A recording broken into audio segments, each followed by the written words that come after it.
When we hear the word Vatican, we think of faith, popes, and St. Peter's Basilica. But there's another side to it, one that even the clergy don't talk about. Items that don't belong to any particular era are stored in the dungeons. Documents that can't be copied, rooms where light doesn't penetrate, pages that disappear from archives without a trace. This isn't a conspiracy theory. It's the default architecture. In this story, we'll follow in the footsteps of those who try to understand what lies behind the perfect symmetry of the walls, and why the Vatican is more than just a city. It's a form of silence. Today, you'll learn more about what's not usually discussed in this small state. Underground, where you shouldn't look, beneath St. Peter's Square, beneath the flagstones trodden by millions, a second city begins. It's not marked on tourist maps, doesn't appear in museum catalogs, and is rarely mentioned even in church reports. This space isn't enclosed. It's isolated. There are no shop windows, signs, or tour guides. There are only passages, steps, and halls where the air behaves differently. The Vatican houses one of the largest archives in the world, but not everything important is kept on shelves. Some is kept in the body of stone, in an underground structure built from blocks too heavy for the era in which it was supposedly built. The levels are below the catacombs, below the bones. Below is the official topography. In one of the archival letters from the time of Pius XI, there is a strange phrase. The layers do not coincide, but they do not touch either. Let them hold what they hold. Archaeologists admitted to the lower levels at the beginning of the 20th century discovered a fragment of a wall cut into an earlier foundation made of basalt, a type of rock not found in Lazio. It was perfectly polished. Above it there is nothing, no mosaics, no paintings, just a corner, a sharp ideal, without a reason. These areas are not cleaned, they are bypassed. Some rooms are built at the top, not for protection, but so that people do not look down. An internal document signed in the mid-60s of the last century has been preserved which states, access to the hall without an escort is prohibited. Use spotlights without a spotlight. Stay no more than 7 minutes. There's no mention of Hall 5 in other documents. Not a single plan, not a single description, only decrees and signatures. Vatican technical staff reported a sensation of empty pressure in some parts of the lower level. Electronics there detect no interference, but the sound loses depth. It's as if the walls absorb speech before it can be reflected. A drawing from the 1940s shows a room designated as Ordo 7. It's crossed out by several lines, but its outline later appears on a ventilation diagram under the second code. There's no air. There's no flow, but it's still worth filtering. When these levels were closed, they weren't sealed. They were renamed. And now, if anyone goes down there, they'll find themselves not in a restricted area, but in an unmarked one, where officially there's nothing. And yet, according to one of the archive's employees, it was there that the first object with no age or maker's name was discovered. It wasn't added to the collection. It was left in the same room. Nothing was done to it. They simply turned off the lights and closed the room again. Rooms that are not shown on the diagrams. The Vatican is not just a building. It is a system of spaces built at different times, by different people, and according to different logics. But there are zones that don't belong to any of these layers. They aren't recorded in architectural plans, but they are known. Their existence isn't denied, it's simply not discussed. Internal Control Service reports occasionally include phrases like, "The premises have not been inspected, but they have been saved," or, "Access is restricted due to the inability to link to the register." What does this mean in practice? It means that there is a real space to which there are no keys, no numbers, no functional explanation. Only a door, or a passage, or just a void between the walls in which, for some reason, the climate control system works. In 1978, during the renovation of one of the administrative corridors, a room was discovered that had not previously been included in any project. It turned out to be rectangular, with perfect acoustics, and without any signs of finishing. The floor is laid with smooth stone. The walls are seamless. Only in the center is there a circular opening. Not a hatch, not a shaft, simply a depression, the depth of which has not been measured. Instruments recorded it, but did not give an exact value. The project was subsequently abandoned, and the entrance itself was bricked up. The final documentation labeled this case as improper adaptation of space. There are few such stories, but they exist. And 3 characteristics are constantly repeated in them: the absence of records, geometric purity, and the impossibility of explaining why it was built. Some suggest that these are the remains of an earlier structure on which the Vatican itself was built. But then the question arises, why have these rooms not aged like others? Why does the silence in them seem denser than simply the absence of sound? Inside one of these rooms, accidentally opened during electrical wiring repairs, something was discovered that was not listed in the inventory. Not an object, a trace. On the floor there was a thin white imprint, as if someone had been kneeling for a very long time. The stone beneath it was polished smooth. But there was no furniture in the room. There wasn't even any ventilation. It was located between levels. It is technically impossible to say where you can get to it all. Anything that defies explanation is not destroyed here. The ego is transferred to a mode of silent existence. They simply do not open up. Tours are simply not given there. They simply bypass the accounting department. And yet, someone knows that it is there. One of the former Vatican architects said in an interview, "There are walls here behind which there is no space, and there are rooms behind which there is nothing. We simply do not touch them. We have not been told what to do with them." With a structure that is impossible to understand, perfect symmetry reigns in the center of the Vatican. The geometry of the square, the cathedral itself, the arrangement of the buildings, everything is constructed with impeccable logic. But if you look deeper, you can find fragments in the oldest drawings that don't fit this scheme. Straight lines leading to dead ends, chambers not connected to other spaces, tunnels whose walls are built from materials that do not correspond to the era. Beneath the main cathedral's ceilings is the so-called ground floor, a layer accessible only to technical personnel. According to documentation, it is necessary for repair work. Essentially, it's a vast network of corridors, many of which are unlit, unequipped, and unused. But they were built, and a very long time ago. In one section of this floor, the walls are assembled from monolithic blocks, perfectly polished and not load-bearing. Don't overlook communications. And yet, they exist. One engineer described it as the structure of a structure, a space that serves no function yet retains its form. Why? When attempting to capture this area in detail using laser scanning, a distorted image was obtained. The lines began to repeat, duplicate, as if part of the space inside did not coincide with the outer contour. This is not a device error. The effect was repeated several times with different equipment.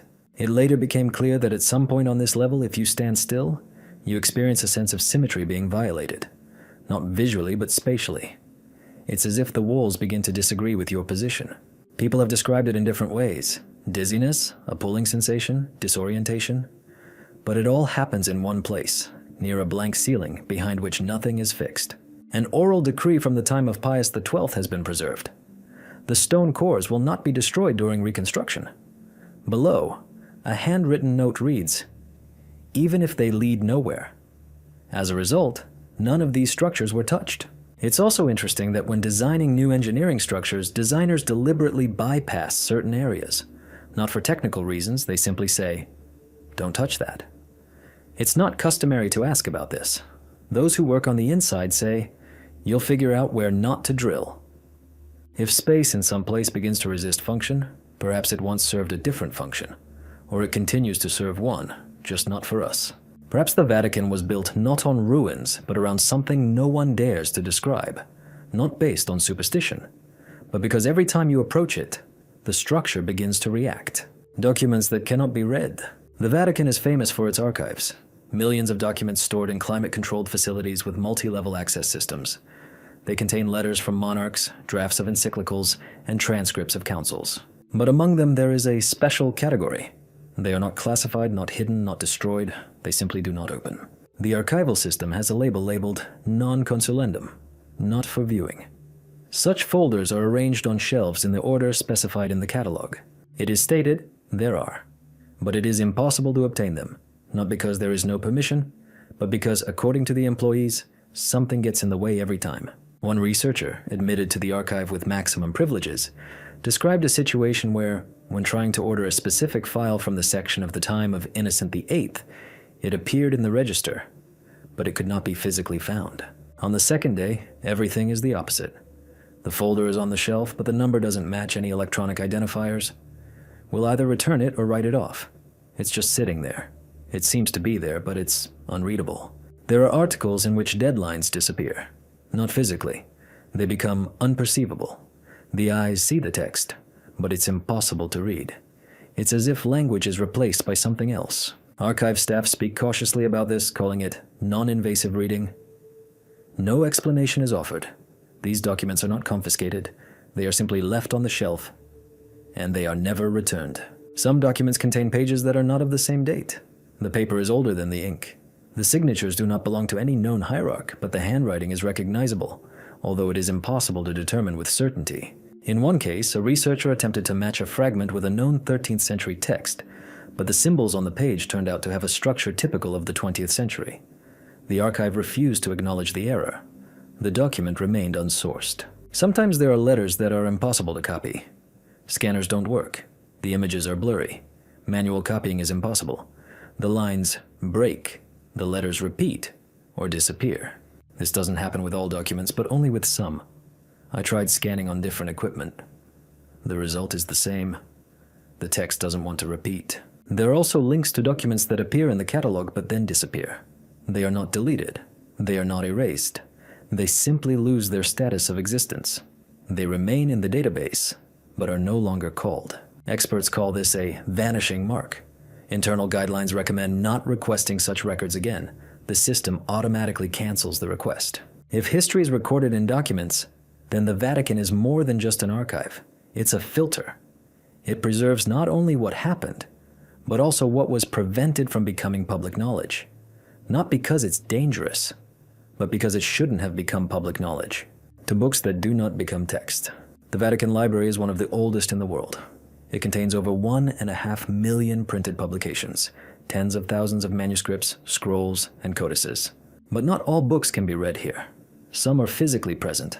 Leather bindings, gold trim, hand-stitched spines, but there is no text inside. They are not blank. The paper is old. The pages are numbered. Here and there traces of faded ink are visible. But we do not read what remains. Not in the sense of language, but in the sense of structure. There are lines, but they lead nowhere. Every line seems logical until you try to understand what it's about. Memory doesn't hold them. I once read that a person can't even grasp the general meaning. Such books aren't hidden. They can be found, including in the main repository, but they don't require copying. They aren't scanned. They aren't discussed. In internal documents, they are called muti libri, silent books. The phenomenon was first discussed in the early 20th century, when linguists studying Latin manuscripts discovered a codex that used a recognizable but non-existent language. The letters were Latin. The cases, tenses, and forms were logical, but they didn't form understandable structures. At the same time, the text didn't look like gibberish. It read itself, but conveyed nothing. Modern researchers call this a semantic loop. Within it, reading is possible, but comprehension is impossible. Such books seem to imitate the transmission of meaning without carrying the ego. It's not a code. It's a structure not intended for perception. There are others, books that change. When you read them again, the content changes. The theme remains, but the intonation, stress, and conjunctions do not match. One library employee described his experience when, a month later, he compared his notes with the text and found no matching chapters, even though the page count remained the same. Some believe this is a feature of perception. Others believe it is a form of defense. Defense not from reading, but from fixation. As long as you read, the text exists. As soon as you try to bring it outside, it disappears, or becomes second nature. Such books are not marked in any special way. They simply stand in the shadows. They are not put away, not taken away. They are simply not returned to. Those who tried to study them for a long time said after a while that they lost track of where they started. The meaning falls apart, and all that remains is the feeling that something in these books was never a text. It only took the form of an ego in order to remain. Quiet architecture. There are rooms in the Vatican where no one speaks. Not because it's forbidden. It's just that no one starts. These rooms are called administrative, transitional, and technical. But everyone who has worked in them notes one thing. The desire to remain silent arises automatically. It's not suppression. It's not fear. It's not religious awe. It's a feeling that the sound is superfluous, as if the air in these walls is not meant to vibrate. Inner circles of employees call such zones blind windows, not in the sense of silence, but in the sense of the inability to be heard. Even if you speak, it's as if your words don't reach you or aren't reflected.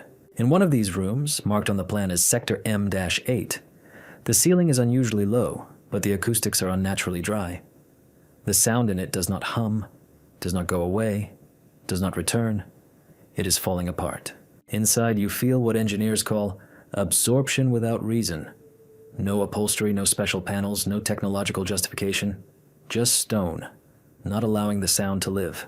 While recording official announcements in these areas, the equipment picked up a voice right in front of the room's entrance. Inside, silence. Even footsteps. Even breathing. This was later explained by an anomaly in the wall material. But the material is ordinary tough, like in the other rooms. Only here, he doesn't respond.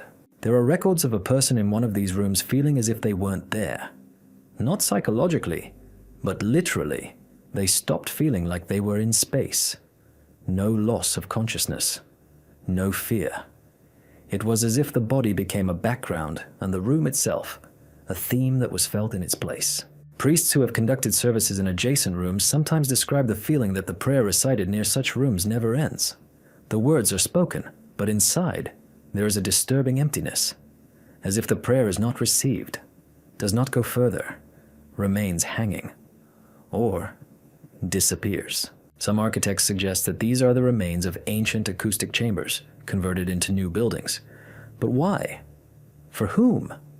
Why weren't they dismantled, rebuilt, and marked? Why are they known about, but left alone? When the development of a new air conditioning system began in the 1990s, some of the technical roads were supposed to pass through these areas. The project was rejected, no explanation, simply none. These premises remained. They were not used, but they were not closed either. They serve no purpose or symbol. They simply exist.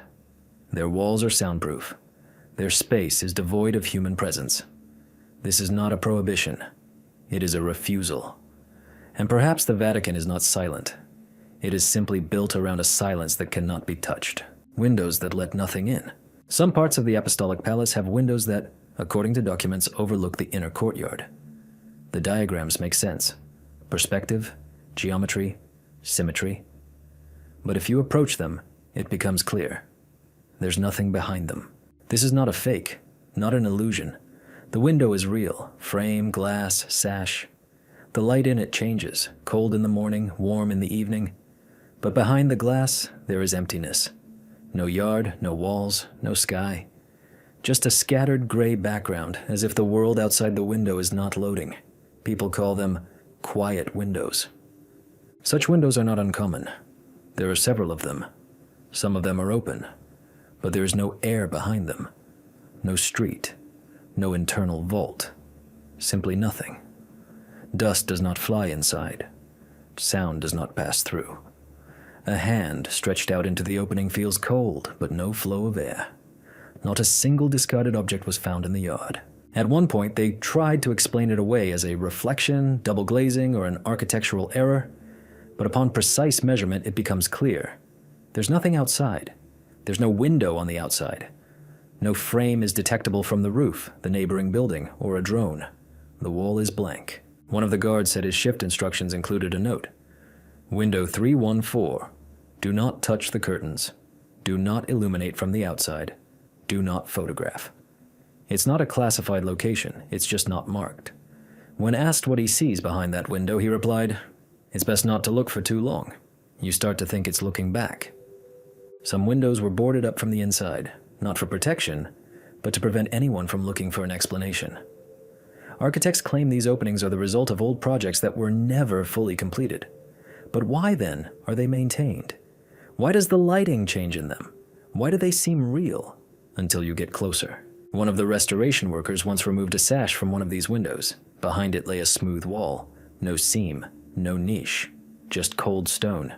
He tried to capture it with his camera and got a picture showing a completely different angle, a view of the altar which had never been in this wing. Such anomalies are not discussed, not because they are frightening, but because they do not fit the structure of explanation. The Vatican is an architecture in which everything makes sense. Therefore, when something appears that does not correspond to logic, it is simply left. Let it stand. Maybe this is not a window onto the world. Maybe this is a window onto a structure, an internal one one that cannot be defined from the outside.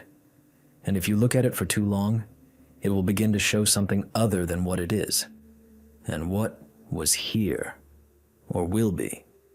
It is not a fact that you will want to see it. A world that does not obey. World is carefully calculated. The architecture was created taking into account the trajectory of the sun, reflections from marble, and the symmetry of windows.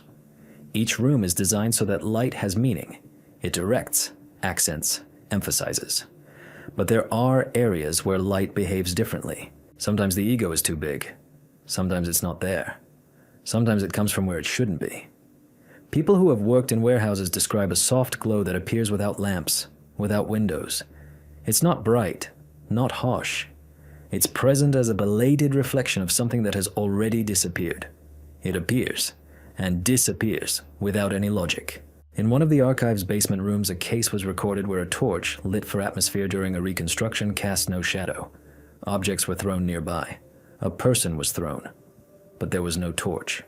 There was light, but no shadow. This was later attributed to optical error. However, the employee conducting the measurements claimed that the device recorded the presence of light, but not its direction. There is also the opposite. Lamps that do not shine. They are on, but nothing is visible. The wall remains dark, as if the space does not want to be illuminated. This behavior of the world is difficult to describe. It works, but does not work. You can see that it is there, but it does not communicate form. An old description of one of the storage rooms says, "The illumination is broken. Surfaces lose their outlines. Rectangles do not appear flat." This is not poetry. It is an engineering report. A second one mentions that in some corridors, lamps provide light, but this light does not produce color. Everything looks as if it is covered in a thick layer of dust, even if there is no dust. Some archival staff working with ancient manuscripts claim that some books can only be read in indirect daylight. Artificial light doesn't help. Direct sunlight doesn't either. Only weak, diffused light from a window at certain times works. From the second angle, the text blossoms right before your eyes. During one of the restorations, a phenomenon was observed. Daylight passing through a crack in the ceiling changed direction by several millimeters daily, which is impossible from both an astronomical and structural perspective. Neither explanation stood up to scrutiny. After this, the project was shelved. The facility was closed. There's no term for such phenomena in the Vatican's internal documents. But those who work in these institutions say, there's light that wants to be seen, and there's light that doesn't. And maybe it's not about the lamps, or the glass, or the architecture. Maybe there are spaces in which light itself decides whether to be there or not, because what's there should remain out of sight, except for understanding. And that's why we see it, but don't understand what exactly it shows. Places that don't change. Most of the Vatican buildings have undergone dozens of renovations. Walls have been strengthened, facades have been renovated, floors have been added. Everything has changed, along with time, function, and power. But there are places that have never been touched. Not because they were guarded, simply because nothing worked out. One such object is a narrow stone corridor connecting the northern wing of the Apostolic Palace with a closed archive room.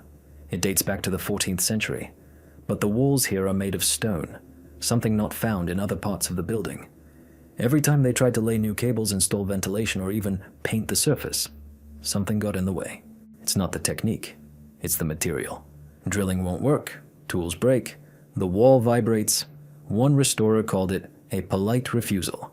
During a project to renew the flooring in an adjacent room, workers discovered that the level of the old masonry was out of alignment with the rest of the geometry. The corner of the hallway appears straight, but when laser scanned, it showed a 1.5-degree bend along its entire length. This is impossible, especially at this scale. No architect had designed this, but it's there, and it doesn't change. The second building contains a small, windowless stone room. It's completely symmetrical. It's unfurnished and serves no function. It hasn't been touched since it was built. Not a single renovation. Maintenance workers call it the internal seam, the connection between two areas, but it doesn't connect. It isolates. And everyone who passes through it experiences a brief and very distinct sensation, as if there is nothing around. The walls, the sound, the air disappear. For a second, then they return. No one complains. They just don't stay there longer than they have to. Some of these zones aren't even old. They were built in the 20th century. But from the very beginning, they behaved like unchangeable zones. One security report mentions a door that can't be moved. It wasn't because of the design. It's just that every time they tried to change its position, the adjacent system started malfunctioning. The lights flickered, the locks didn't respond, the archive didn't produce the required documents. The door was put back in place. After that, everything was fine again. The Vatican has a concept called consecratio per materia, sanctification through the thing itself. This occurs when the form of an object is so deeply imprinted into its structure that it cannot be restored, not because of a prohibition, but because it has already become part of something greater. Perhaps these areas haven't simply remained unchanged. Perhaps they were created not to change, to remain an anchor, a hack, a memory that can't be processed, and everything around is forced to accept it. Maps that lead to the wrong place. Among the Vatican's internal documents, especially those kept in the engineering departments and architectural archives, there are diagrams that do not correspond to reality. We're not talking about old plans, not about drawings from the time of Pope Nicholas V, but about modern, technically verified maps, compiled over the past 100 years, with tolerances, with signatures, with official seals. They look like standard plans: corridors, passages, ventilation shafts, access points. But if you compare them with the physical layout of the premises, some roads are simply missing. There are no passages, or they lead to a wall, or to a space that never existed. These places are not mentioned in any other documents, but they are repeated from year to year. They are not removed. They are not a rule. Just add a footnote. Not used. In one case, an engineer upgrading security systems tried to follow the route indicated on the diagram. There should have been a staircase there. It wasn't found. Instead, there was a blank wall. But what's strange, there were traces of someone walking on it. The floor had worn tiles as if someone had walked on them. In the corner, there was an old switch, rusty but built into the wall. It didn't work. But its presence meant that there had once been something here. Or there was. But now there isn't. Or not for everyone. There are maps that show rooms with the same numbers but in different locations. The same identifier appears in two places, but only one physically matches. The second is not explained. It is not disputed. It simply exists on the drawing level. Sometimes a bug occurs in the digital archiving system. When you request a plan of one sector, the program returns part of a second one. It's as if the structures are superimposed on each other. Not logically, but literally. The people working with these diagrams don't try to explain it. They simply avoid such areas. And if someone asks, they say, "That's just the way it is." The opposite also happens. Rooms are physically present, but not on all the maps. They can be measured, documented, and photographed, but they are not in the database. When trying to enter coordinates, the system returns an error. Location not allowed. Programmers attribute this to a classifier failure, but the failure is not fixed. It is not updated, and employees simply get used to it.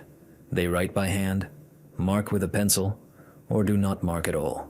When the underground level was being mapped for official purposes a few years ago, one of the lines ran through an unknown corridor. It looked old, but the signs of renovation were fresh, as if someone was still exploiting it.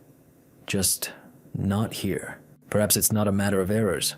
Perhaps the structure itself refuses to be fully captured, as if the architecture is protected from complete description. Not because of prohibition, but because of constant shifting. And then the maps won't lie.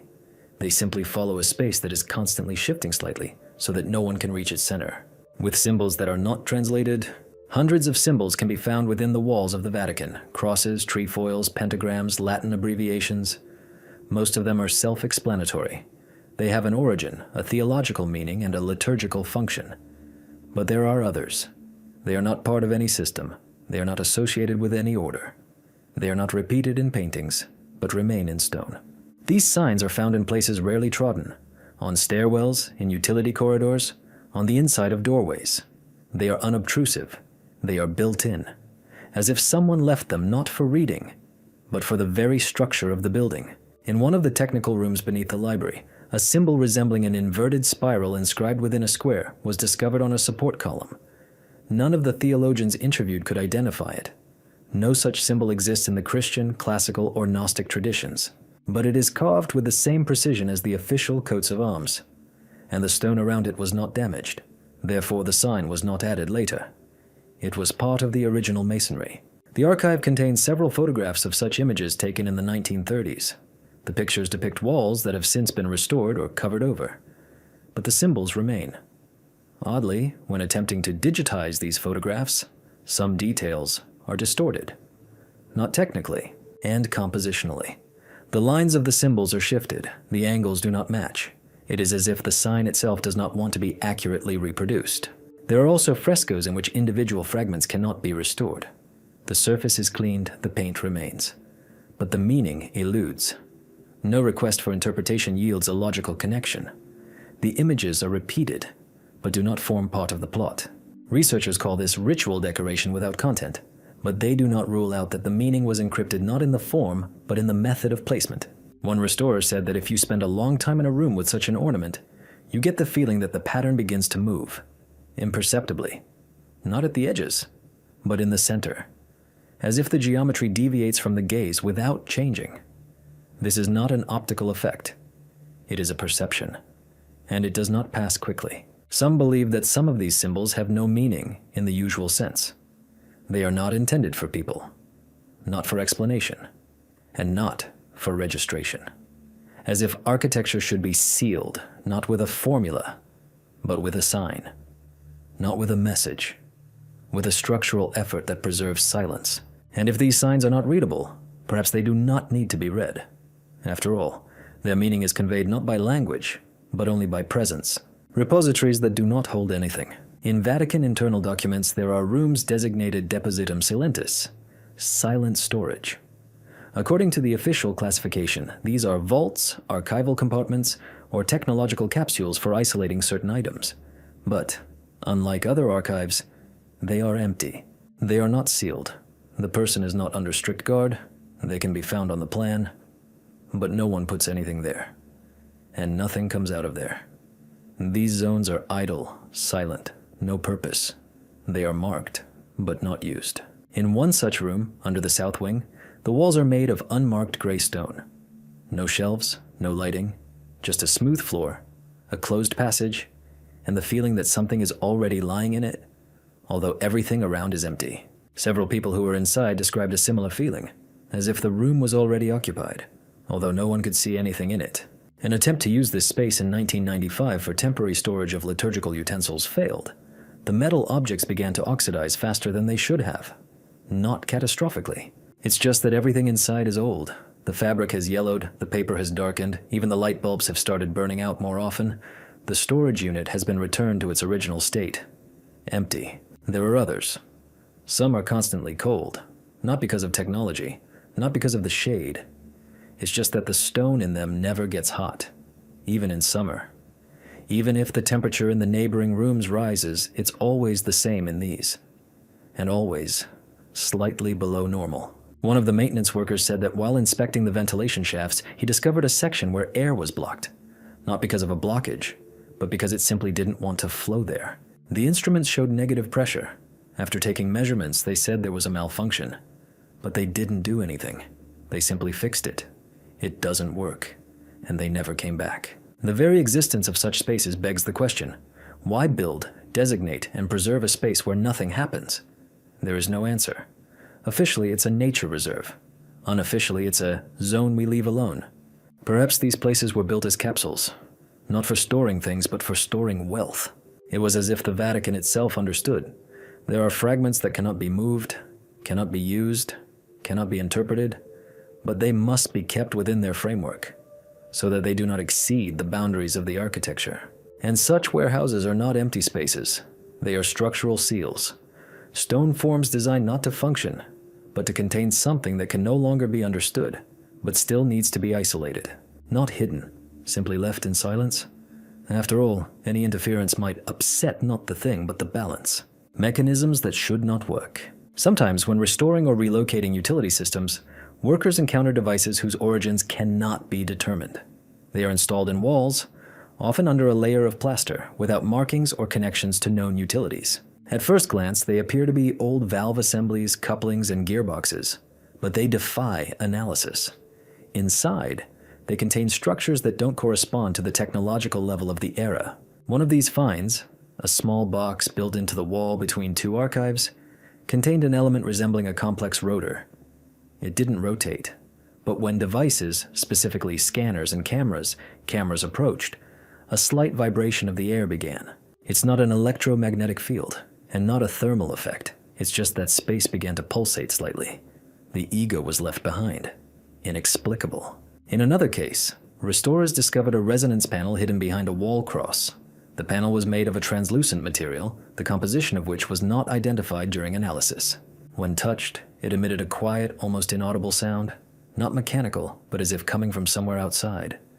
There were no symbols on it, only an internal grid resembling a map, but no one understood what this map was. Such objects are not removed. They are not disposed of. They are not worked with. The Vatican does not collapse. It leaves, and places on top something familiar. Crosses the stairs. A plate. Most likely these mechanisms are not from the past. They were built to hold something, or transmit, or fix something. Not for people, but for the structure itself. And all that remains is to leave it alone. Because if it hasn't stopped yet, stopping it might be worse than leaving it running. Schedules that do not correspond to the time. Inside the Vatican, everything follows a strict rhythm. Services, bells ringing, changing of the guard, opening of the archives. But there are documents recording events that don't fit into the known schedule. Minutes, compiled down to the minute. Record meetings, conferences, and movements that never took place. Or even more alarming, that did take place, but not on the days they were supposed to. The archive contains a folder with access logs for restricted areas. One of them contains a sign indicating the entrance to a hall that hasn't been used for a long time. The time is listed as 2:11 a.m. The scanner detected a signal, but at that moment, no one was passing through the cameras. 2 minutes later, they turned on again. Same spot, same route, but no trace. And all this on a day when the facility was supposed to be closed for repairs. In other cases, employees report internal clocks displaying non-existent time. In a room with no windows or electronic devices, a mechanical clock began ticking past the 27th minute of the hour. This happened several times and then returned to normal. No one changed the mechanism. They simply removed the hands. One of the magazines from 1961 notes an event involving people whose names are not listed anywhere. Their positions are fictitious, but the signatures are there, and the letterhead is official. Only the date doesn't correspond to any liturgical system. It's as if something strange appeared within an ordinary day. Sometimes it seems like the Vatican isn't just whiling away time. It's harboring layers of its ego. Time flies faster in places. Somewhere it freezes. And somewhere there are moments that official history does not mention, but which nevertheless happen. Just out of sight. There is no explanation, but it is still inside the walls. What cannot be documented. An archive isn't just a repository of papers, it's a memory structure. But the Vatican has long known there are things that cannot be undone. They happen, but they cannot be recorded, because the very description of them is already a distortion. Archival and security personnel recount events that couldn't be included in the report, not because they couldn't be named, but because the text, once written, seems inaccurate. The words are constructed, the phrases are logical, but the meaning is not preserved. After some time, after a day, no one can say what exactly happened, and the document, which seems to exist, reads as empty. One of the technicians said that after a night patrol he tried to record an unusual sound, a dull pulse repeating every 23 seconds. He made a note, described it, and pointed out the location, under the stairs in the south wing. A day later, the file was gone. The paper remained, but it contained no sound or coordinates, just the structure, no content. It was as if the commit request itself had been deleted. The Vatican's internal rules don't prohibit the recording of such cases. They simply discourage it. There's even an unofficial term, nullum actum, imperfect action. This isn't a mistake. It's not a concealment. It's an acknowledgement of the boundary beyond which something begins that can't be archived. Perhaps there is more hidden within these walls than just rooms, books, or artifacts. Perhaps there is an indescribable experience contained here, And the Vatican knows it, and it does not hide it, and it simply cannot be fixed. Because what's not documented hasn't disappeared. It simply remained itself, and perhaps that's the only way to preserve what shouldn't become part of the language.